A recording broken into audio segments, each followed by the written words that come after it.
So introduction to the serology and also about the blood, nature of the blood, what are the components in the blood. So serology, what is the serology? Serology is study about the body fluids, simply study about the body fluids. Then what is the forensic serology? Whenever we are using these body fluids or serological evidences as an evidence in the criminal investigation or whatever the investigation, then it is the forensic serology. So forensic serology is the detection, classification and study of various body fluids like blood, semen, saliva, urine, fecal matter, milk, breast milk, tears, and also their relation to that crime and crime scene. So this is about the forensic serology. So we are identifying that body fluid, we are detecting that body fluid, whether it is blood or not, whether it is semen or not, and also we are going with the classification and also further study which is related to the investigation. So this is comes under the forensic serology. So serology and forensic serology, then forensic serologist. Then he is actually an expert in the examination of that serological fluids or biological fluids. So whatever the sample he will get, whether it is blood, or any other body fluids, initially they will go with the identification whether it is that particular body fluid or not, and also further examination. So it is depends on the individual type of evidence, like if it is a blood, then the examination procedure is different. If it is a semen evidence, the procedure is different again. If it is a saliva, then again procedure is different. So based on the type of evidence they will get to the forensic laboratory, the procedure is the different. So he do examination for that biological fluids. Then in individual type of fluid evidence, they can follow several steps. Means they will go with the different steps. For example, if it is, we are sending any sample to identify whether it is a blood, then of course, sometimes based on the color, we can identify it as blood. Then we can go for the further identification tests, chemical tests for the blood. But if it is a saliva or semen stain, we may not easily identify. We may confuse with the other stains of any other stains other than the biological fluid stains. If we may confuse with that other stains belongs to, whenever we get these semen stains or urine stains. So in that cases, the procedure is again different. So it is based on the different evidences. So I just added few body fluids here. So the first one is the milk examination. So in cases of infanticide, whenever the babies were death, infant means the little baby or a newborn baby, infant. So infanticide means killing that infant. So suicide means self-killing. Homicide means killing another person. Same like it is infanticide, killing that infant baby. And also in case of drugs of abuse, there is also we can collect these milk samples. So identifying the samples of milk. So first identifying whether it is milk or not. So you can learn in detail about these all body fluids individually in the individual topic. So milk, how we can identify based on the components present in that breast milk or whatever the milk. So based on that we can go for identifying. Then analysis of drugs, if any. In case of drugs of abuse, they are collecting the milk samples. In that cases, they can identify. They can go for analysis of the drugs and they can identify what type of drugs are present in that milk samples. So this is about the milk examination. Then coming to the blood examination. So first, whether sample is blood or not. So if there is any red colored stain or if there is any brown colored stain, then we can send it to the laboratory for checking whether it is blood. And if it is blood, then for checking other analysis of the blood. So whether sample is blood or not. Then if blood, then identifying the origin of species, whether it is human blood or any other animal blood. Then if it is human blood, then going with the blood grouping to identify that blood groups. Then after that, DNA profiling. So we can individually get that features of that blood in the DNA profiling. Then race from the blood groups. So we can go with that race identification from the blood groups because the particular blood groups are belongs to the particular races. So if there is any rare blood group, then we can identify the race also. Then sex from the chromosomes. So chromosomes and DNA, they are actually present in the nucleus of the white blood cells only, not in the RBC or platelets. So only in the white blood cells. So if we get WBC, then we can go for these chromosomes and DNA analysis, and also we can identify the sex from the chromosomes XX or XY, nuclear sex, and also from the DNA. From the DNA, we can identify sex. How? There is Y STRs. We know that STR. And also there is specific STR, which is Y STR. If there is any Y STR present in the DNA, then it indicates it is belongs to the male. If there is no any Y STR, then it is belongs to the female. So sex also possible, identifying sex also possible from the DNA. Then age of the blood stains. Here, not age of the person, age of the blood stain. So if it is in the fresh condition, then it may be the crime was happened within 24 hours only, within 24 hours. So based on that condition of the blood stain, we can go for that age of the blood stain identification. So to know the time since death, time since death or time since injury or time since crime. So this is about the age of blood stain. So these all are the blood examination they can do in the laboratory. But blood stain pattern analysis they can do at the crime scene only. Directly at the crime scene they can do blood stain pattern analysis, the shapes and sizes of the blood stains. So based on that blood stain patterns, they can get some information related to the crime, and also they can go with the reconstruction of the crime events with that blood stain pattern analysis. And after blood, then semen examination. So usually semen evidence found in the sexual assault cases, and also the major evidence in the sexual assault cases is the semen sample. So identification of the person from the semen evidence. Here we are going with that identification of the person from the semen. So there is also one thing to identify the number of persons involved in that crime or assault. So based on the DNA identification or based on the semen composition identification, we can identify whether the one person involved or more than one person is involved. Then whether semen sample or not. So there is also specific test for the identification of semen. So what is the semen? It is combination of the sperms, spermatozoa, and also seminal fluid. So there is two things, sperm or spermatozoa and also seminal fluid. So if we get a sperm, then we can individually identify that person. If there is no any sperm, if there is only seminal fluid, then we can identify that it is a semen. It is the semen sample, and also sometimes we can link to that person with that seminal fluid also. Then sometimes only we get spermatozoa, and also sometimes we may not get. That is why, because of so this is the sixth one, whether person was fertile person or infertile person. So only fertile persons, they can produce a spermatozoa, and infertile or sterile persons, they may not produce that spermatozoa. It is because of the natural health conditions, or also vasectomy, because of vasectomy. Vasectomy is the surgical operation or surgical cutting or surgical removal of the vas difference. So because of that vasectomy, there is no there is no production of the spermatozoa in the semen. So without spermatozoa, there is only seminal fluids. So this is also one thing in the semen examination. So whether it is semen or not, and also secretor or non-secretor. So if the person is secretor, then he is having that blood group antigens in that body fluid. So here also in the semen. So the person is secretor, then we can get that blood group antigens in the semen. Then we can identify the blood group also.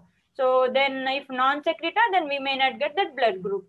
Then DNA profiling from the semen. Then number of persons involved, whether one person or more than one person. Then whether person was fertile or sterile. So if the person was fertile, then only we can get this DNA profile. Then if the person was not, infertile or sterile, then we may not get this DNA profile. So this is in the semen examination. Then come into the urine examination. So usually in case of toxicological cases, we can collect the urine sample as an evidence. And also sometimes in the sexual assault cases also we can get urine samples on the clothings. So the cases like drugs abuse, in case of drugs abuse, and also in case of sudden death cases. So in case of drugs abuse, we can directly check for the drugs, analysis of drugs, if there is any presence of drugs. Then in case of sudden death cases, like in the toxicological, if there is any poison effect, then in that sudden death cases, they can collect the urine and they can go for analysis if there is any poisons or toxins are there in the urine. Then with identifying whether sample is urine or not. First, initially identifying whether sample is urine or not.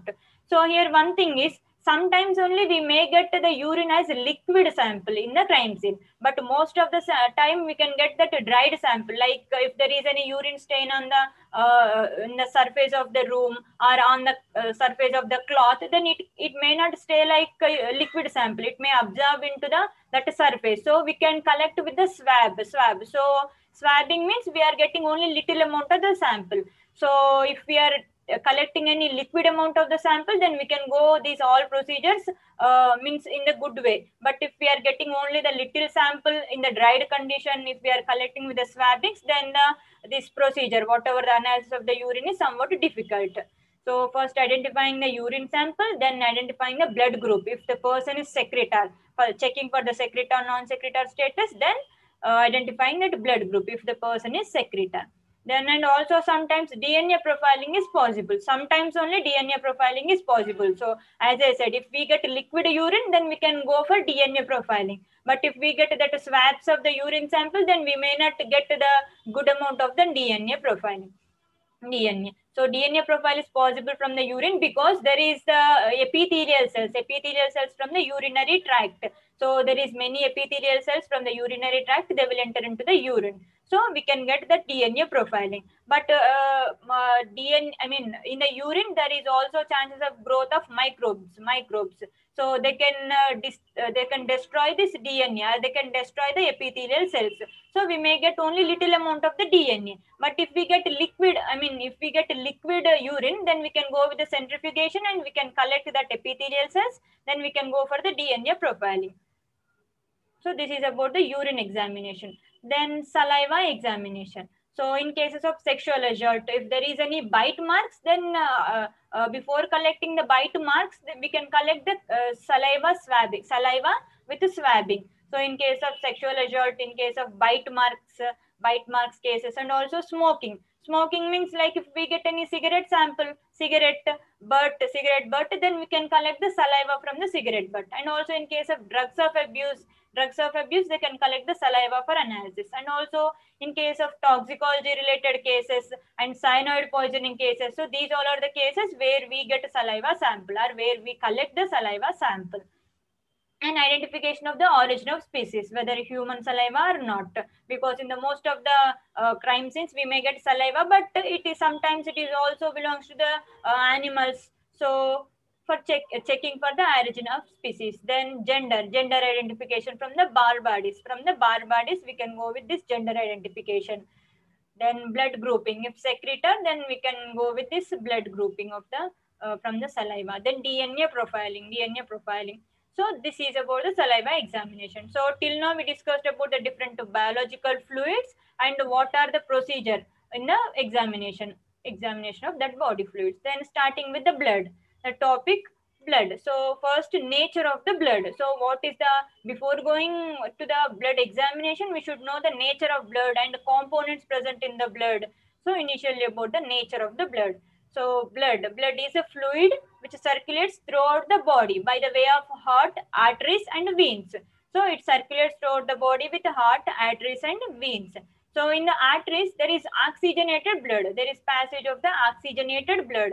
In the veins, there is deoxygenated blood. So whenever we are drawing these arteries and veins, then we can draw arteries with the red color and veins with the blue color, because oxygenated blood we indicate with the red color and deoxygenated blood we indicated with the blue color. So this is in the arteries, it is oxygenated blood, and in the veins, it is deoxygenated blood. Then blood is the 8% of the body weight, which is very important point. Blood is the 8% of the body weight.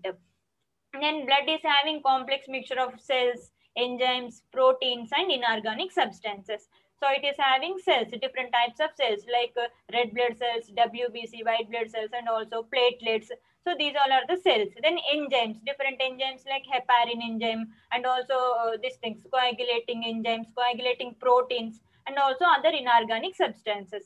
So these all are present in the blood.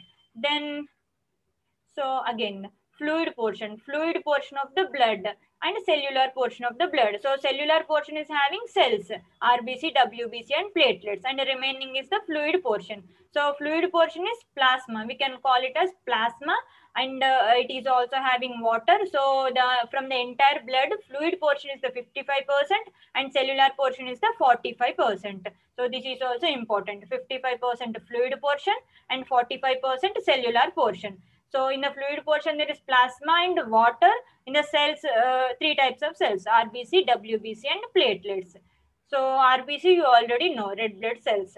So we can also call them as erythrocytes. RBC, red blood cells are erythrocytes. Their lifespan is approximately 3 months to 120 days. Approximately from 3 months to 120 days. Then coming to the RBC, only WBC is having nucleus. So we can get DNA or chromosomes from the WBC only. But RBC doesn't have any nuclei. But coming to the fetal RBC, they are having nuclei. They are having nucleated RBC, nucleated red blood cells in the fetal RBC only. So that nuclear RBC disappears in 24 hours after birth. So after birth, within 24 hours, they can disappear. So they become normal RBC only without any nuclei after 24 hours after birth. In RBC consists hemoglobin. So what is the purpose of hemoglobin? It carries the oxygen. It can transport oxygen. So the function of the hemoglobin is it helps in the transportation of the oxygen. So there is heme. Heme part of the hemoglobin, we can call it as ferriprotoporphyrin. So Fe plus 2 atom is present in heme. So that heme is the part of the hemoglobin. So ferriprotoporphyrin, we can call it as ferriprotoporphyrin. Then this is about the RBC and hemoglobin. Then come into the WBC, leukocytes. So there is three types of leukocytes at RBC, which are granulocytes, lymphocytes, and monocytes and macrophages. So granulocytes, lymphocytes, and monocytes and macrophages. So coming to the granulocytes, there is again eosinophils, basophils, and neutrophils. Eosinophils, basophils, and neutrophils. Coming to the lymphocytes, B lymphocytes, T lymphocytes, and natural killer cells are NK cells. So these all are the types of WBC. So granulocytes, lymphocytes, monocytes, and macrophages. In the granulocytes, eosinophils, basophils, neutrophils. In the lymphocytes, B lymphocytes, T lymphocytes, and natural killer cells. So these all are the WBC or leukocytes. Then coming to the WBC again, WBC involved in the body defense mechanism. Then WBC contains the nuclei. So only WBC cells are having nuclei. So the main source of the nuclear DNA from the blood is WBC. So there is again two types of DNA, nuclear DNA and also mitochondrial DNA. So the nuclear DNA we can get from the WBC only, and also mitochondrial DNA we can get from the mitochondria, which is inherited from the mother. So we can also call that mitochondrial DNA as maternal DNA. It is not inherited from the father. It is only inherited from the mother, so we can call it as maternal DNA, and also it is helps in the maternity testing to identify the biological child and mother. Then forensically having this major importance, that WBC is having forensically major importance, because in the forensic, what is the forensic purpose of these blood or blood evidence? To identify the person individually, how it is possible with the DNA only. With the DNA we can identify the person individually. That DNA is present in the WBC only. So WBC is having major importance in the forensic analysis. So then Davidson body is present in the female neutrophils. So neutrophils are again type of WBC. So this Davidson body is present in the female neutrophils of the WBC. So this Davidson body is present in only female. So it indicates the sex of the body. So sex of the person from the blood. So there is no any Davidson body present in the male. So it indicates the gender of the person from the blood. And about the platelets, so thrombocytes, there is no nuclei in platelets, nuclei present in only WBC. So major role in the blood clotting, and also helps in clotting with vitamin K. So this platelets will help in the clotting of the blood. So if there is any injury, there is chances for the bleeding of blood. So in that case, these platelets are thrombocytes. They can go and they can clot that area of the injury. So there is clotting of the blood. So with along with the vitamin K. So to prevent the clotting, heparin will help in the preventing of that clotting, because if there is any injury, then there is need of clotting of the blood. But these thrombocytes, platelets also present inside the body, not only at the regions of that injured part, but is also present in the inside the body. So there is also chances for the clotting of blood inside the body. So it can controlled by the heparin. So in the arteries, veins, the blood will flow like, passage like fluid only because of this heparin. It can control that clotting. This is about the platelets. Then plasma and serum. There is two terms, plasma and serum. So what is the plasma? Blood without cells is the plasma. So blood without cells, without RBC, WBC and platelets, that is the plasma. And the serum means blood without cells and fibrin. Fibrin are other clotting agents like heparin. So that plasma is the blood without cells and serum is the blood without cells and fibrin are clotting agents. So these are about the plasma and the serum. Then come into the blood. So we learnt about the blood nature of the blood and also the components of the blood. So this is about the blood stain collection, how we are collecting at the crime scene. So the piece of filter paper or cloth or gauze or cotton swab, which is soaked in, that blood is soaked with these filter paper or cloth or cotton swab. Then we can collect whenever we are getting any liquid amount of the blood or blood stain, which is in the liquid condition or which is in the wet condition. Then we can collect with these things. Then whatever the wet condition, whatever the blood stain which is in the wet condition, whenever we are collecting with these filter paper or cotton swab or cloth, then dry at the room temperature or shade. Dry at the room temperature or dry at the shade, but not drying under the sunlight or any other means, like not under the sunlight, not under the fan, or not in the oven. So we are not going with any other procedure, but it is only in the room temperature, at the room temperature or under the shade. We are drying that wet blood or wet blood samples. Then also collect the control swabs. For example, if there is any, in the ground or in the surface of the room, if there is any blood stain, okay, we are collecting the blood stain. And also the beside of that blood stain, which is unstained area of that slab or unstained area of that surface, we are collecting that unstained swab also, the collecting swab of that unstained region or unstained area also, which we can call it as control swab. So what is the use of that control swab? For example, if blood, whenever we are going with that spectroscopic method, or whenever we are observing under the special lights like UV, then if it is showing any fluorescent property, then it is not exactly belongs to the blood. But whenever we are observing that control swab also under that UV light, if it is also showing any fluorescent property, which means the surface is having maybe any other materials like bleaching or any other material. So to avoid that results, to avoid that false negatives or false positives, we are also collecting that control swab. So we are checking both control swabs and also that questioned swabs or questioned samples.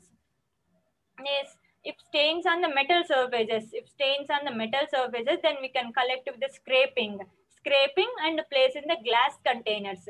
So the first one, whenever we are collecting that piece of filter paper or cotton, that wet blood, then after drying, we are packing them in the paper bag.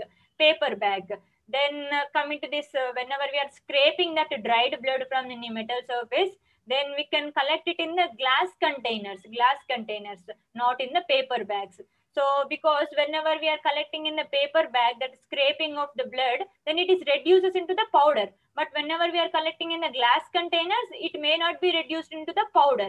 So what is that use of that scraped blood is, we can identify whether the blood is antenatal injury or postmortem injury. So whether the blood came out of the body, whether when the person was living or after death. So to identify that. So as I said, that clotting agents, heparin and thrombocytes, and also this thing, platelets. So they can, whenever there is an injury, they will come and attack, and also they can show their reaction for clotting. So if there is any blood coming out of the body, whenever person was living, then there is action of that clotting agents. So we can get that blood as clotting, or scales like blood we can get after drying because of that clotting agents. But whenever that blood is coming out of the body after death of person, there is no any action of the clotting agents. So it becomes a powder. Whenever it is drying, it becomes powder. So to identify that under the microscope, we can collect the scraped out blood in the glass container. So we can observe that under the microscope whether it is having any scale-like structures or powder-like structures, to identify the blood whether it is from the living person or from the dead person. And on clothing, if there is any blood stain on the clothing, then if it is like in the thick condition, then we can scrape out. And if there is only little amount of the blood stain, we can cut that fragment of the cloth. For example, if there is any blood stain on the bed sheet, we may not collect entire bed sheet, so we can cut that part of the bed sheet. Then we can dry it under the shade or at the room temperature, then we can pack it in the paper bag. Then liquid blood. So if there is any liquid blood, then we can also collect with this filter paper or cotton swab. Then also that whatever the liquid amount of the blood, we can collect in the blood vials or bottles, blood vials. Then we can go for the refrigeration. So either refrigerated or else adding preservatives. So in few cases only we can add preservatives, and in few cases we may not add these preservatives. So this is about the blood stain collection. So whenever it is in the liquid condition like stains, and also whenever it is present like dried condition, and whenever it is on the clothings, and whenever it is like liquid amount of the blood. And coming to the blood preservation. So when blood is in the liquid condition, then common solvents to preserve are 10% solution of the potassium cyanide. 10% solution of the potassium cyanide, it helps as preservative for the blood. Then 10% solution of the glycerin in water. 10% solution of the glycerin in water. Then a weak solution of ammonia, we can also use this weak solution of ammonia as preservative for the blood. Then coming to the blood stain. So this is for the liquid blood. So whenever we are collecting liquid blood, then if we are going for the blood examination within 24 hours only, then there is no any required preservative. And also whenever we are placing them in the refrigerator, then also no need of any preservative. So whenever it is taking longer time for examination, then we can add these kind of preservatives. Then this is about the liquid blood. Then coming to the blood stain. So we can avoid these polythene bags or airtight containers, because there is chances for microbial growth. So that polythene bags are airtight containers, in that there is chances for the growth of the microbes like anaerobic microbes.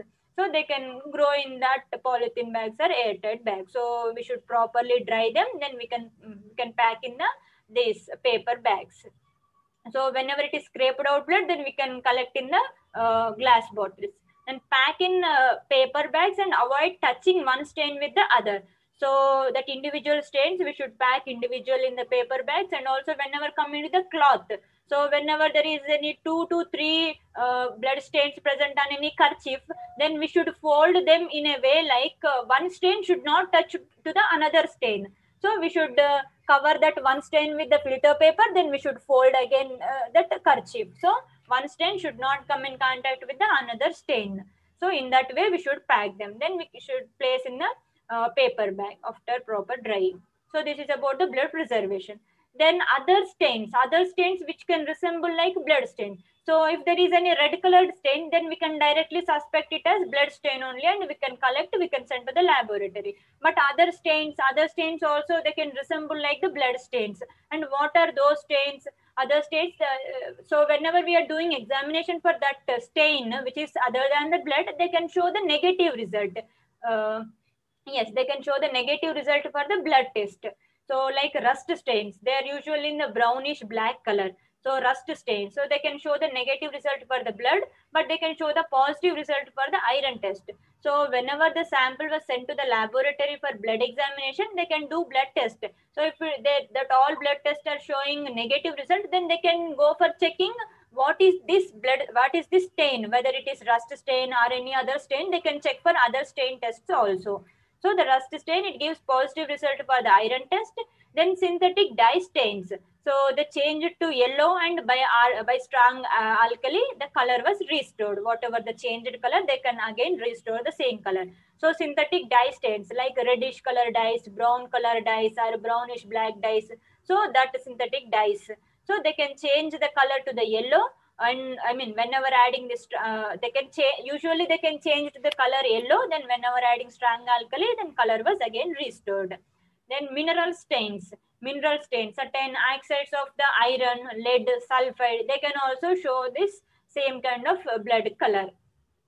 Then vegetable stains like mirchi stain, chili sauce stain, or tomato sauce stain. They can also looks like the blood stains only. So which are the vegetable stains? They are having tannins. So whatever the sample of plant, whatever the vegetable or plant material which are having tannins, so they can test for the tannins, presence or absence of the tannins. And if FeCl3 was added, then it becomes black. Whatever the vegetable stain, checking for the tannins. So if FeCl3 was added, then it becomes the black. It indicates the presence of these vegetable stains. So this is about these other stains which can resemble like blood stains. Then manner of injury and death. So based on the crime scene examination, if there is only few drops of blood, it indicates that there is only minor injury. But if there is pools of blood, then the entire room was having that blood stains, then it indicates that it is somewhat cruel injury or somewhat dangerous injury. So that is the manner of injuries or manner of death we can identify based on the examination of the crime scene. So amount of blood at scene of crime, it gives valuable information about the manner of death. So whatever the amount of blood which is present at the crime scene, it gives that information. So we can use them as in the reconstruction of that events of the crime. And whether suicidal injury, accidental injury, homicidal injury. So this is also we can able to identify from these that whatever the blood stains present at the crime scene. Then if victim is running, then blood streaks from the wounds towards the feet. So whenever that victim person who is injured, if he was running, then blood streaks from the wounds towards the feet. So that victim, if we get that victim dead body at the crime scene, then that whatever the blood stains, they can have like this from the wounds towards the feet. And if injured while he was on floor, so whenever the person was lie down with the injuries, so in that condition, that dried blood streaks usually run down his sides. So his sides, not like in the running. In the running, it is towards the feet. But in the whenever the person was lie down on the surface or ground, then these blood streaks towards the sides. So this is about this manner of injuries and also death. This is also helpful in the investigation. Then from living person or dead person. So this is blood coming from the living person will be scattered in a fine spray over the surfaces. So whenever we are observing that blood stains at the crime scene, then it scatters in a fine spray like not like big shaped blood stains, but like fine or small sized blood stains, they can spray on the surfaces. Then living person, from the living person, blood which effused during the life, they can be removed like scales. So whenever drying, so whenever we are observing that blood stain after drying, whatever the blood stain we are collected from the crime scene, after drying, if we observe, if it is like scales, it is from the living person due to the presence of fibrin activity. This is, I said, while collecting these dried blood or scraped out blood, we should pack in the glass bottles, not in the paper bag. So for observing this, whether it is like scales or whether it is like powder. So from the dead person, blood with flown after the death, it tends to break on the drying. So it reduces into the powder. So whenever we are observing the dried blood under the microscope, if it is like scales, so it is because of that fibrin activity. So if there is any fibrin activity, it means the blood from the living person. But whenever blood is like this powder like, then it indicates that the blood from the dead person only. So this is to identify the living or dead. Then blood from the different parts of the body. So whatever the red color, then we can check for the blood. So if it is showing positive result for the blood, it is may not always venous blood. There is also some other kinds of blood like nostril blood, vomited blood, female menstrual blood. So these all are give positive result only for the blood. So to identify that the blood from the which part of the body, we can do some tests. So what are the different bloods? I mean, what are the different blood samples from the different parts of the body? So vomited blood. So vomited blood, it usually having food particles and also it is in the chocolate color and also acid reaction due to the action of the gastric juices. So usually this vomit blood, it is having food particles and also it is usually in the chocolate color. Then because of that gastric acids, it is having acid reaction. Then nose blood, usually it is having mucus and also nozzle hairs are found in that blood. So it indicates nose blood. Then menstrual blood, female menstrual blood. So it shows endometrial and vaginal epithelial cells. Usually there is epithelial cells which are vaginal and endometrial epithelial cells. And also there is fibrin activity. More amount of this fibrin activity are fibrinolysins. And there is chances of microorganisms, presence of microorganisms, and also LDH4 and LDH5. Especially LDH4 and 5 are present in the menstrual blood, and the LDH1, 2, 3 are present in the venous blood. So these all will indicate that menstrual blood or venous blood. Then ray blood. So usually ray blood, it is contaminated with the semen and also pubic hair, vaginal epithelial cells. So these all are present in this ray blood. Pubic hair, semen, vaginal epithelial cells. Then due to the boils and sores, sometimes whenever we are getting any injury, then there is a formation of blubs. So that blubs are of course filled with the blood sometimes. So due to that boils or sores, they can contain pus cells and bacteria. So this is. So this is about the serology. So I explained about the different body fluids and also especially about the blood. So nature of the blood. I hope you are understanding my way of explanation.